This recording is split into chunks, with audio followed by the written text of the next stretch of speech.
कर्पूरगौरं करुणावतारं संसारसारं भुजगेन्द्रहारं सदा वसन्तं हृदयारविन्दे भवं भवानी सहितं नमामि।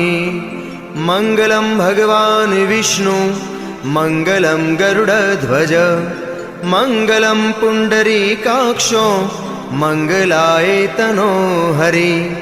सर्वमङ्गलमाङ्गल्ये शिवे सर्वार्थसाधिके शरण्ये त्र्यम्बके गौरी नारायणी नमोऽस्तुते नारायणी नमोऽस्तुते नारायणी नमोऽस्तुते।